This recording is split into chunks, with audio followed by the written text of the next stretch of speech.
Hi guys, అందరికీ నమస్తే. మీరు బిగ్ బాస్ చూస్తున్నారా? అయితే ఈ ఒక్క విషయం మీరు కొద్దిసేపు ఆగి ఆలోచించండి. అదేంటంటే, మీరు బిగ్ బాస్ ఎందుకు చూస్తున్నారు?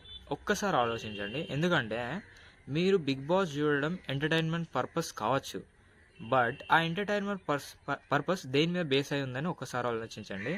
అంటే మీరు ఎంటర్టైన్ దేనివల్ల అవుతున్నారు?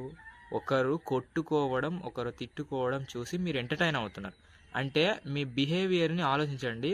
పక్క వాళ్ళు కొట్టుకుంటూ అంటే తిట్టుకుంటూ ఉంటే అది మీరు చూసి ఎంజాయ్ చేస్తున్నారు. అంటే this is one type of a psychic behaviour అన్నమాట. అంటే సైకోపాత్స్ ఉంటారు చూడండి, ఎవరైతే కొట్టుకోవడం అంటే స్పైడర్ మూవీ చూస్తారు చూడండి, అలాంటి టైప్ బిహేవియర్ అన్నమాట. అంటే ఎవడైతే కొట్టుకోవడం, తిట్టుకోవడం చూసి ఆనందించేవాళ్ళన్నమాట.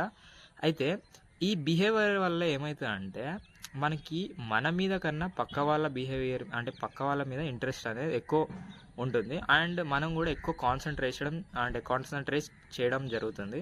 సో వాళ్ళ మీద కాన్సన్ట్రేషన్ చేసి మన మీద కాన్సన్ట్రేషన్ చేసుకుని మనం మర్చిపోయి మన మీద అంటే మన కెరియర్ మీద ఇంపార్టెన్స్ ఇవ్వడం మానేసి పక్క వాళ్ళ మీద ఇంట్రెస్ట్ చూపిస్తూ ఉంటాం. దానివల్ల ఏమవుతుందంటే మన లైఫ్ స్పాయిల్ అయ్యేది. సో చాలామంది బిగ్ బాస్ చూస్తూ ఉంటారు. అండ్ అలా అంటే